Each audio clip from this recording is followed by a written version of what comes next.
moni nde nkhani yomwe yachitika ku Zamkutu ku Lilongwe iyo dabwitsa iti akuti abambo awa kaya nditi abambo kaya ndi mnyamata akuti azaka 19 dzina lawo Yohane Mphatso ndi akulu a mpingo wa Zion ndi akuti amayi ena achikulire azaka 62 anapita ku chechi kwawo ati kunali service yochosa ziwanda amayiwo azaka 62 ati dzina lawo Alena Banda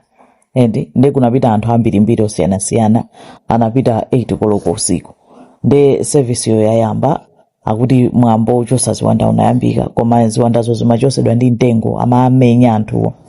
adana akwapula kwambiri anthuwo komano amayi Bandawo akwapulidwa kwambiri moti anthu anathamangira nawo kuchipatala koma akamwalirira konko ndi a Yohane Mphatso amangidwa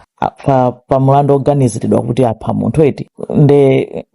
mafunso ndochuluka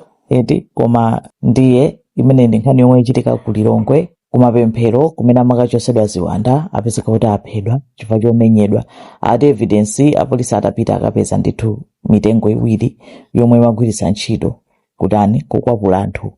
kwachosa ziwanda ndi imeneyo ndi nkhani yomwe ikupangika kapena nditi yomwe yachitika ku Lilongwe ku Zamkutu zikomo kwambiri.